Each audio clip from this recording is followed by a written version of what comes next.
का main reason है क्या, आज हम लोग किस चीज़ की ट्रेनिंग के लिए आए हैं, फर्स्ट एड। फर्स्ट एड में एक पार्ट है आपका एईडी डिवाइस। कौन सा device, AED device. AED device किसको कहते हैं, सबसे पहले आप देखो ये वाला उपकरण देखा था आज से पहले कभी आप लोगों ने, पहले रेडियो होता था ऐसा, है ना। ये आजकल नेबुलाइजर भी ऐसे ही आते हैं डिजाइन में देखने में। जिसको नेबुलाइजर नहीं समझेंगे, ये क्या है, एईडी है। एईडी क्या होता है, ऑटोमेटेड, क्या होता है बोलिए। ए का मतलब ऑटोमेटेड, और ई का मतलब एक्सटर्नल, और डी का मतलब क्या हो गया, डिफैब्रिलेटर, ठीक है ना। यानी कि ये एक आपका इलेक्ट्रिक शॉक देने वाला एक उपकरण है, जिससे शॉकिंग दी जाती है, इलेक्ट्रिकल शॉक दिया जाता है। क्या दिया जाता है, इलेक्ट्रिकल शॉक दिया जाता है इस एईडी के द्वारा। इसका इस्तेमाल जो है सो कहाँ होता है, मेडिकल इंडस्ट्री में। जय हिंद। मेडिकल इंडस्ट्री में होता है, कहाँ पे, ओटी में, आईसीयू में, वेंटिलेटर पे, इमरजेंसी में, जनरल वार्ड में हो सकता है। कई बार क्या होता है, मरीज जब आता है उसको जब कार्डियक अरेस्ट वगैरह, या मान लो उसका हार्ट अटैक कहते हैं जिसको, या फांसी वगैरह लगा लिया जिसकी वजह से उसका हार्ट वगैरह सारा चीज बंद हो जाता है, तो वैसी जगहों पे इन उपकरण का इस्तेमाल होता है। उसको हम कहते हैं डिफैब्रिलेटर। क्या कहते हैं, डिफैब्रिलेटर। अब डिफैब्रिलेटर होता क्या है, वो इसी का बृहद रूप। समझ में आई बात। अभी हम जो यूज कर रहे हैं वो क्या है, एईडी है। क्या है, एईडी। एईडी क्लियर है ना। और जो डिफैब्रिलेटर है वो है क्या, आप देखेंगे, आप कभी अगर हॉस्पिटल वगैरह जाते हैं तो हॉस्पिटल में आपने देखा होगा, जैसे ईसीजी होता है ना, ईसीजी का मशीन देखा है आपने, कैसा होता है ईसीजी का मशीन, यहाँ पे मॉनिटर लगा होता है, इसमें स्क्रीन चल रही होती है ना। ऐसा ही इसका भी मॉनिटर आपको वहां पे देखने को मिलेगा। लेकिन इसमें कैसा होगा, यहां से एक तार, जैसे पहले टेलीफोन का तार देखा था, कोएक्सियल तार ऐसा होता था, ऐसे लगा हुआ, दो फेज होगा, और यहाँ पे क्या रखा होगा, प्रेस, लाइक का हैंडल, जैसे प्रेस होता है ना घर में, वैसे ही दो हैंडल टाइप के जो यहाँ पे आपको इससे कनेक्ट देखने को मिलेंगे। क्लियर है। अब क्या है, ये दो जो है ये पैड है। क्या है, पैड है। इसको हम लोग किस चीज के लिए इस्तेमाल करते हैं, जैसे कोई मरीज मान लो जिसका हार्ट काम नहीं कर रहा है, पल्सलेसनेस है, यानी कि पल्स नहीं आ रही है, तो वैसे स्टेज में जब वो लेटा होता है ना, तो इसको क्या करते हैं हम, ये ऊपर वाले पार्ट को हम क्या कहते हैं, स्टर्नम। क्या कहते हैं, जो यानी कि राइट साइड में आपके चेस्ट से ऊपर लगाया जाएगा इस जगह पे, उसको क्या बोलेंगे, स्टर्नम। और दूसरा होता है जो डाउन साइड में लगाया जाता है लेफ्ट के, इसको हम कहते हैं एपेक्स। क्या कहते हैं, अपेक्स। यानी कि दो पैड होते हैं इसके अंतर्गत, यानी दो आयरन की तरह होते हैं। फिल्मों में देखा होगा कई बार क्या होता है, मरीज जब बहुत ज्यादा गिरता है उसको सटाते हैं तो मरीज एकदम से झटका मारता है, यानी वो बिजली का झटका देने का काम करता है। तो ये काम कैसे करता है दोस्त, जैसे कोई मरीज है उसको लिटाया, लिटाने के बाद क्या होगा ना, उसका पल्स वगैरह ये डॉक्टर करते हैं। कौन करते हैं ये वाला काम, डॉक्टर। क्योंकि डॉक्टर क्या होता है, एक्सपर्ट होते हैं, ठीक है ना। तो यहाँ पे डॉक्टर क्या करेंगे, उस चीज को मॉनिटर किया, देखा भाई इसका पल्स वगैरह कुछ भी नहीं आ रहा है, और वो क्या करेगा, आपका यहाँ से उसका जो है ना, उस व्यक्ति का, जैसे आप इसको सटा के रखेंगे ना, तो उसका हार्ट कैसा चल रहा है नहीं चल रहा है ना, इस तरीके से इसमें डायग्राम आता रहेगा। क्लियर है। साथ के साथ यहीं से प्रिंटर लगा होता है, प्रिंट के साथ वो पतला सा पेपर जो है ना, बिल रोल टाइप का, उसमें बन के यही डायग्राम आ जाएगा। क्लियर है।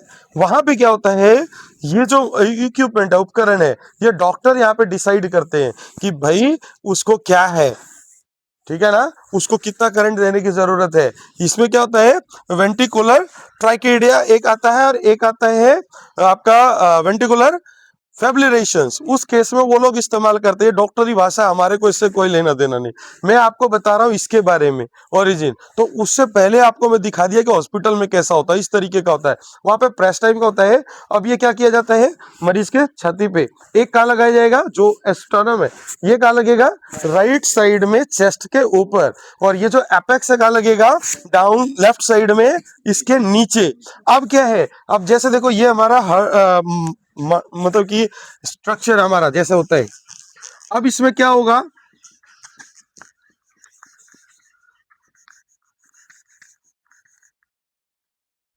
और ये किस टाइप का शॉक देता है, एसिंक्रोनाइज्ड शॉक। कौन सा शॉक देता है, एसिंक्रोनाइज, इलेक्ट्रिक शॉक, ठीक है ना।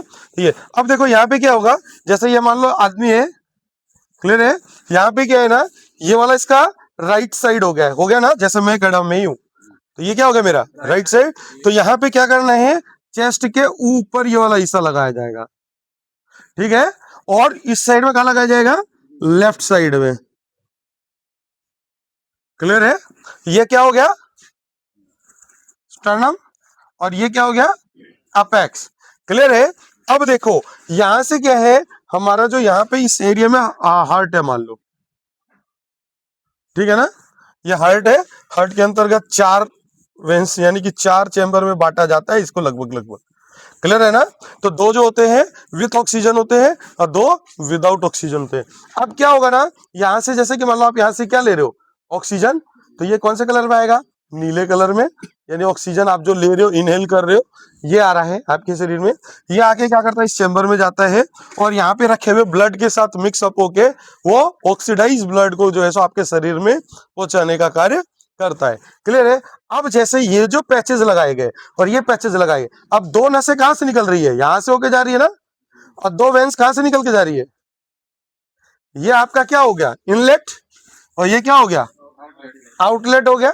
अब ये दोनों पैचेस क्या काम करेगा, एक ही हाथ दबा के बैठा हुआ है, हाँ भाई तेरा ब्लड चल रहा है नहीं चल रहा है, तेरा पल्स चल रहा है चल रहा है, हार्ट चल रहा है चल रहा है, तो ये वेंस से ये क्या कर लेता है, ये पता लगा लेता है, और ये क्या करता है, यहां से सप्लाई बाहर जा रही है या नहीं जा रही है, इस चीज का पता कौन लगा लेता है, ये जो एपेक्स वाला है, क्लियर है। तो हमेशा ध्यान रखना है कि आपको एक जो लगाना पड़ेगा राइट साइड में चेस्ट के ऊपर, और एक लगाना पड़ेगा लेफ्ट साइड के लोअर पार्ट में। तो मैं बात कर रहा हूं हॉस्पिटल के लिए, इसको हम लोग कहते हैं डिफिब्रिलेटर, FIBRILLATOR, हो सकता है स्पेलिंग स्पेलिंग चेक कर लेना भाई, गलत भी हो तो। या इसी को हम क्या कर देते हैं,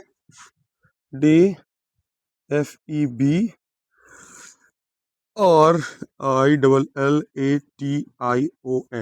किस मशीन को, इस मशीन को जो हॉस्पिटल में इस्तेमाल किया जाता है, क्लियर है ना। यहाँ पे डॉक्टर ये 2 फेज में काम करता है, कितने फेज में काम करता है, पहला होता है मोनोफेजिक, कौन सा फेजिक, मोनो, मोनो का मतलब क्या हो गया,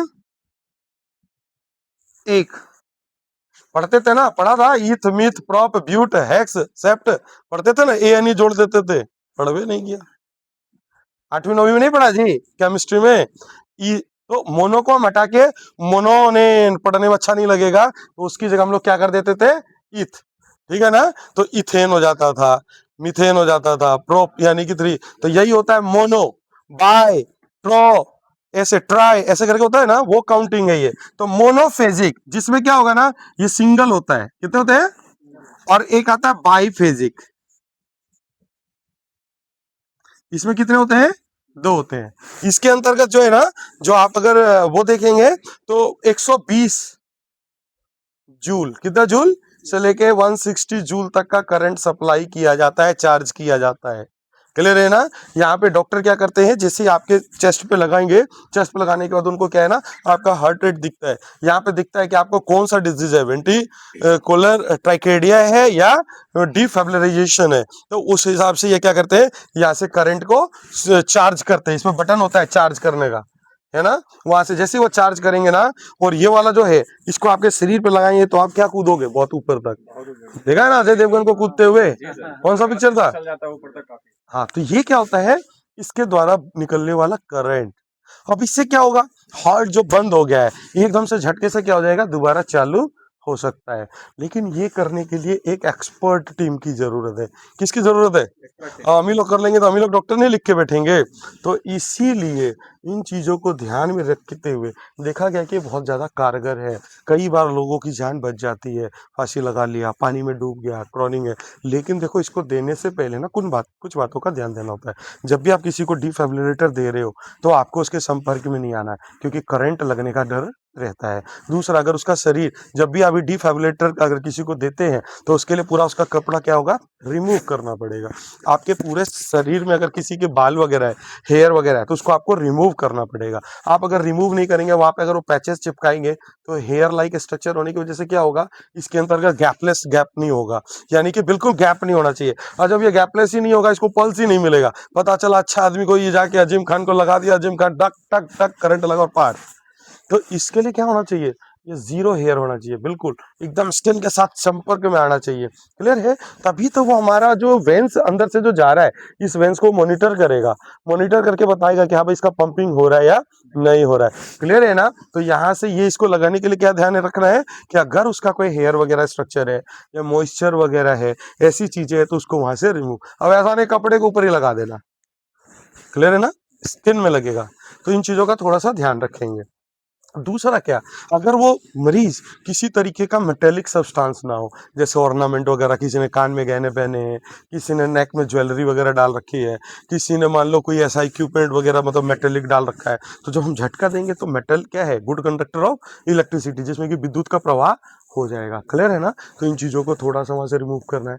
किसी भी प्रकार का अगर मॉइस्चर है, नमी है, गीलापन है, मान लो उसके ऊपर पानी वगैरह जैसा गीला है, पानी में डूब के आया और उसको आप देने जा रहे हो, पूरा शरीर उसका गीला है, तो ऐसा नहीं होना चाहिए। उसको पूरा वेट, जो अगर उसका शरीर है या मॉइस्चर्ड वाला है, तो उसको सूखे कपड़े से हमको क्या करना पड़ेगा, पहले क्लीन करना पड़ेगा।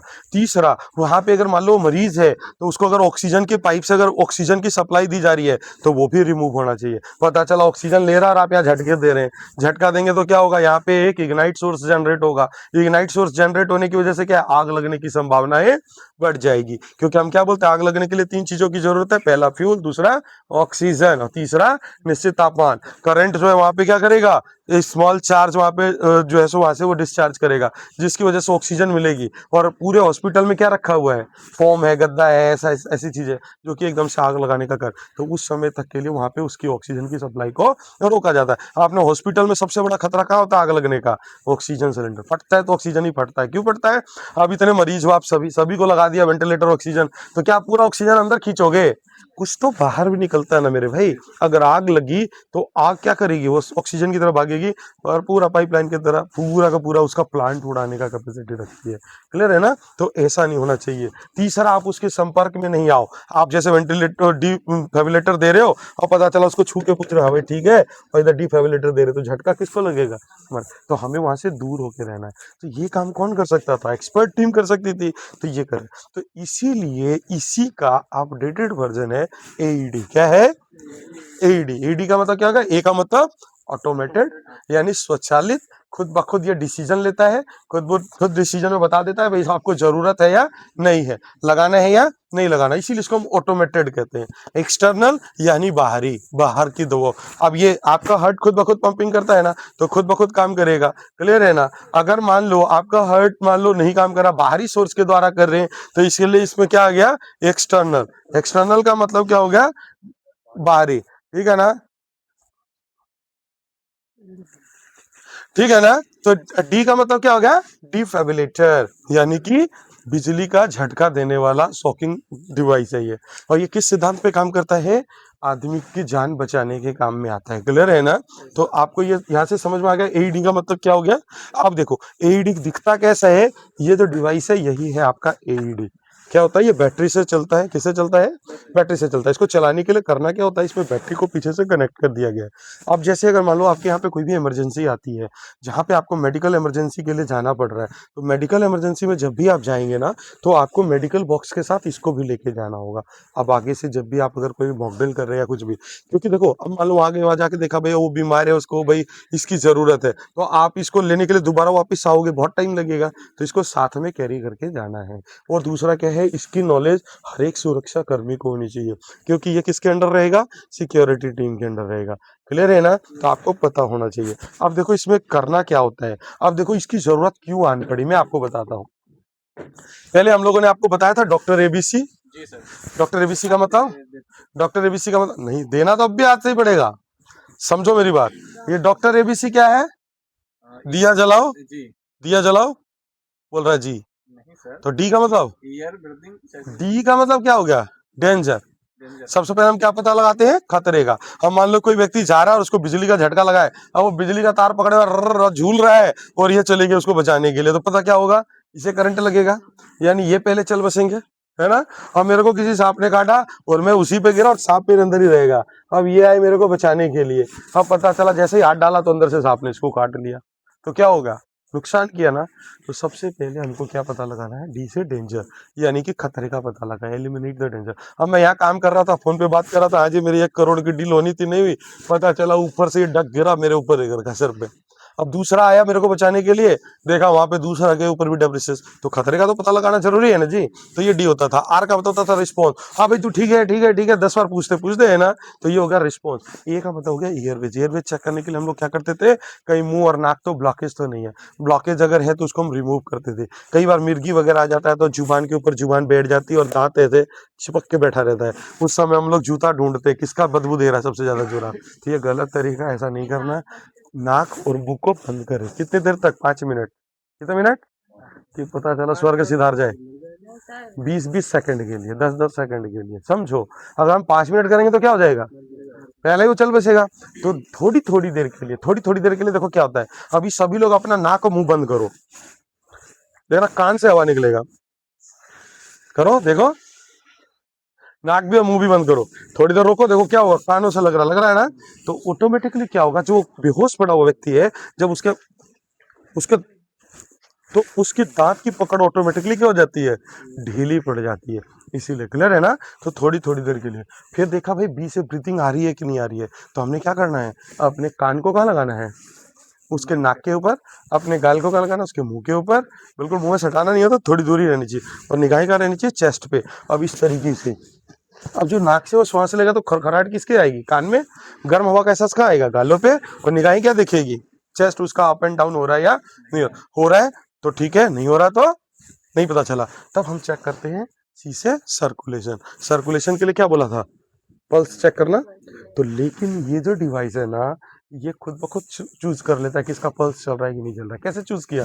यहीं से, यहाँ लगा है ना हार्ट पे, यहीं से आपके नस के साथ ये जुड़ गया और उसी वेन से ये डिटेक्ट कर लेता है कि आपके पास ऑक्सीजन की सप्लाई जा रही है या नहीं जा रही है, आपका पल्स चल रहा है कि नहीं चल रहा है। अगर ये पल्सलेस है तो आपको ये क्या करेगा? बोलेगा भैया अब तो इक्विपमेंट चालू कर दो। चालू करने के लिए क्या करना होता है? आपको कुछ नहीं करना होता। देखो यहाँ से ये वाला इक्विपमेंट, अब देखो ये मैंने बताया ना, ये क्या है? परमानेंट सॉल्यूशन है ना हॉस्पिटलों में। लेकिन हमारे पास क्या होते हैं? ये 2 पैचेज हैं। ये पैचेज है, पैचेज इसको इसलिए कहते हैं क्योंकि इसके अंतर्गत गम लगा होता है, ग्लू लगा होता है, ठीक है ना। अब इसको क्या करेंगे? इसको जैसे हम रिमूव करेंगे ना, तो ये ग्लू आपके पास आ जाएगा। और ये जो व्हाइट वाला जो मेटेलिक टाइप का जो दिख रहा है ना, ये आपके, ये लेफ्ट है, LL है, देखो लिखा हुआ है ना, RA लिखा हुआ है, यानी राइट साइड में अपर एरिया में यहाँ पे चिपकाएंगे, ये लेफ्ट साइड में इस एरिया में। अब ये क्या करेगा? मॉनिटर करेगा मेरा पल्स चल रहा है या नहीं चल रहा है। जैसे वो पता कर लेगा, पता करते ही क्या कर देगा? मॉनिटर को बता देगा, ठीक है ना। मॉनिटर जैसे देखेगा तो मॉनिटर आपको कमांड दे देगा कि नहीं ये भैया ये तो अब चलो बस इसको बिजली के झटके दे दो। तो करना क्या होगा? ऑटोमेटिकली आपको क्या करना है? कोई भी व्यक्ति जैसे इस पर लेटा है, उसको लेटाएंगे प्रॉपर वे में। इसको देखो यहाँ से ये जो कनेक्टर है ना, थोड़ा सामने से दिखा दीजिएगा इधर से, इसको जूम करके। ये यहाँ से आपका AED में क्या है ना, ये कनेक्टर यहाँ से देखिए कनेक्ट हो जाएगा। क्लियर है? दिख गया? ये कनेक्टर कनेक्ट हो गया। अभी किसी अच्छे व्यक्ति को नहीं देना है, आपने चेक करना है जिस व्यक्ति को आप लगा रहे हैं। ये LL है, यानी लेफ्ट साइड में, यानी कि चेस्ट के नीचे।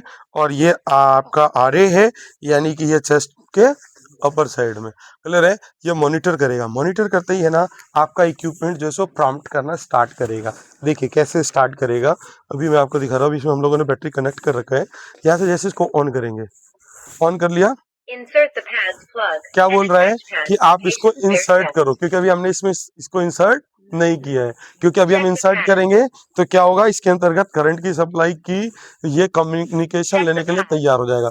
जैसे हमने इसको इसके अंदर इंसर्ट कर दिया ना, इंसर्ट करते ही क्या हो जाएगा? इसके अंतर्गत ये आपके वेंस की सप्लाई को चेक करेगा। जैसे अगर मान लीजिए अभी हमने इसको लगा दिया,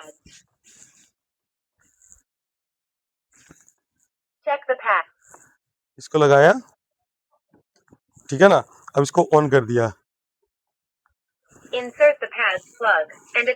हो गया। अब यानी ये क्या कह रहा है? आप इस टच पैड को चेक करो वो प्रॉपर लगा है कि नहीं लगा है। क्योंकि नहीं लगा है ना, अभी हमारे हार्ट के साथ नहीं है, कोई पंपिंग नहीं कर रहा है, तब तक ये प्रॉम्प्ट करता रहेगा, बोलता रहेगा। जैसे हमने इसको यहाँ पे लगा दिया, अब यहाँ लगाते ही वो मॉनिटर करेगा कि यहाँ पे मेरा पल्स चल रहा है या नहीं चल रहा है। चल रहा है तो ये मना करेगा, नहीं करने के लिए बोलेगा कुछ भी। अगर देखा कि भाई हमारा पल्सलेसनेस है, यानी कि हमारा जो पल्स जो है, पल्सेस जो चल रहे हैं वो बिल्कुल ही ना के माफिक चल रहे, तो आपको फिर सेकंड स्टेप के बाद आपको यहाँ से थर्ड क्या करना पड़ेगा, इसको शॉक को स्टार्ट करेंगे। जैसे ही शॉक को करेंगे तो इसके अंतर्गत बिजली का झटका जाएगा और वो आपके सीने पे लगेगा और एक झटका देगा, और झटके से जो रुके हुए आपके ब्लड के संचार वगैरह, जो ब्लड आपका या पल्स वगैरह जो रुका है, वो हो सकता है कि इस झटके से आपका हार्ट दोबारा काम करना स्टार्ट कर जाए। क्लियर है? तो ये तरीका है ये ईईडी का। एईडी का किसका? एईडी। एईडी का मतलब क्या हो गया? Automated external defibrillator. Defibrillator, but ये क्या है? ऑटोमेटेड है। स्टेप आपने जो बताया जी, जैसे अगर वो मान लीजिए चालू करने के बाद ये कैक उठा के जो फेंकता है, फिर वो हटाएगा कि वहाँ नहीं वो चिपका ही रहेगा, ग्लू है इसके अंतर्गत। ये विद इन सेकेंड के लिए जाता है, ये जाएगा, झटका देगा, फिर उठेगा, फिर झटका देगा, फिर उठेगा, फिर झटका देगा, फिर उठेगा। क्लियर है ना? वो देखा नहीं है वो कौन सा पिक्चर होता है, अजय देवगन को थोड़ी थोड़ी देर पे टैक लगाता है, फिर उठाता है, फिर टक करता है, उठाता है। बट ये क्या होगा? ऑटोमेटेड है। क्या ये? ऑटोमेटेड है। तो ये खुद ब खुद झटका देगा थोड़ी थोड़ी देर के लिए, और थोड़ी थोड़ी देर में फिर इसको क्या करेगा? रिलीज करेगा, फिर देगा, फिर रिलीज करेगा। और जैसे ही आपने देखा कि भाई अब वो मान लो इससे रिकवर नहीं हो रहा है, तो आप वहां से सीपीआर भी देंगे, यानी कि इसने आपको बता दिया कि भाई इसका पल्स नहीं चल रहा है, ये ब्रीदिंग नहीं ले रहा है, तो वहां पे हम लोग उसको सीपीआर भी देंगे। क्लियर है? तो हम तो एक्सपर्ट है नहीं, हम तो डॉक्टर नहीं है, तो ये सारा काम हमारे लिए कौन करेगा? ये मशीन खुद ब खुद करेगा। इसीलिए इसका नाम पड़ गया एईडी। क्या पड़ गया? एईडी का मतलब ठीक है, डिफिब्रिलेटर। इसको हम लोग इस्तेमाल कर लेंगे, ले जाके लगा लेंगे। लगाने के समय में बस ध्यान क्या देना है कि इसका जो राइट साइड है वो इस तरीके से रहेगा अपर में, लेफ्ट साइड जो है डाउन साइड, लोअर साइड में। इसको लगाने के बाद इसमें कनेक्ट करेंगे। कनेक्ट करने के बाद हमको क्या कर देना है? इसको ऑन कर देना है। जैसे हम ऑन करेंगे तो ये अपना प्रॉम्प्ट आपको, ये प्लग लग गया है। अब देखो ये बोलना बंद कर दिया, ठीक है ना? अब ये क्या बोल रहा है? आप अपने टच पैड को चेक करो। टच पैड अभी हमने लगाया नहीं है, ये जब तक नहीं लगाएंगे जब तक ये क्या कम्युनिकेट करता रहेगा? प्रॉम्प्ट करता रहेगा। इसी तरीके से जैसे ही आप लगा लेंगे और उसको मेरा पल्स मिल गया, तो ये मॉनिटर करके बोलेगा कि नॉर्मल है। अगर लेकिन इसको नहीं मिला, जिसका पल्स बंद है, तो ये क्या बोलेगा कि चार्ज। चार्ज के लिए आपको 3 नंबर जो है यहाँ से जैसे आप इसको चार्ज करेंगे तो वहां पे क्या होगा? एक बिजली का झटका जाएगा और उस कैजुअलिटी को लगेगा। लेकिन जब भी आप इस चीज को लगा देंगे पैड, आप वहां से अलग हो जाएंगे। ये नहीं उसके सामने उसको पकड़ के खड़े और इधर भी झटका भी दे रहे, तो वो झटका किसको लगेगा? हमारे को भी लगेगा। तो हमें क्या करना है? उससे अलग रहना। क्लियर है ना? एक बार जैसे मान लो ये कैजुअलिटी है, कैजुअलिटी को हमने क्या किया? राइट साइड में ये वाला लगा दिया, लेफ्ट साइड में ये लगा दिया। लगाने के बाद हमने क्या किया? ये चेक किया भाई, यहाँ से इसने बोला कि भाई इसका जो रिदम, यानी कि ये जो तीनों लाइट है ये मॉनिटर करके आपको बता रहा है। नेक्स्ट जब आएगा एनालाइज करने के बाद आपको बोलेगा कि चार्ज या शॉक, तो आपको क्या करना है? 3 नंबर बटन जो है सो यहाँ से प्रेस कर देना। देखो लिख के भी आ रहा है, इफ आपको कह रहा है prompt press flashing red shock button, इस तरीके का प्रॉम्प्ट इसके मुंह से बोलेगा अंदर से। क्लियर है ना? तो आपको क्या करना है? ये रेड वाला बटन को प्रेस कर देना। जैसे ही आप प्रेस करेंगे वेट से इसके अंतर्गत क्या होगा? इलेक्ट्रिकल शॉक जाएगा। तो अब हमारा मेन मकसद ये है कि हम एक सुरक्षा कर्मी है, हमारा काम क्या है? सुरक्षा करना, गार्ड एज ए। लेकिन अब जब भी अगर कहीं पे फर्स्ट एड की अगर बात आती है तो आपको ये किट भी लेके जाना पड़ेगा। क्लियर है? इन चीजों का थोड़ा ध्यान रखें। इससे रिलेटेड अगर कोई क्वेरी है तो पूछ सकते हैं। अच्छा सर, इसको एक बार दबाएंगे तो एक बार ही झटका लगेगा ना? हाँ, थोड़ी थोड़ी देर पे देना है। जितना इसका टाइमिंग सेट होगा ना, विद इन 2 सेकंड 3 सेकंड का, वो झटका देके रिमूव हो जाएगा। दूसरा क्या होगा कि आपको फिर दोबारा बोलेगा प्रेस प्रेस, क्योंकि अगर उसका पल्स वापस आ गया तो फिर ये नहीं बोलेगा, क्योंकि पल्स को कौन मॉनिटर कर रहा है? ये पैचेस। ये पैचेस अगर आपने गलत लगाए तो आपका ये मॉनिटर नहीं करेगा। आप पता चला स्वेटर के ऊपर लगा दिया, अब वो तो आपका वेन से तो संपर्क में नहीं आया ना, तो इसको वो थोड़ी बता रहा होगा कि भाई अब इसको 2 झटका नहीं दो, 2 झटका नहीं दो, इस तरीके का तो नहीं बोलेगा। तो ये लगना बहुत ज्यादा जरूरी है अच्छे से, ठीक है ना? इसके लिए यहाँ पे अगर कोई भी हेयर वगैरह है तो उसको रिमूव करें। रिमूव तुरंत करना है, तुरंत करके आप इसको पैचेस को चिपका देंगे। पैचेस जैसे चिपकाएंगे वो ऑटोमेटिकली आपका मॉनिटर करेगा, मॉनिटर करके आपको अगला कमांड देता रहेगा। क्लियर है? और किसी की कोई करी बंद नहीं।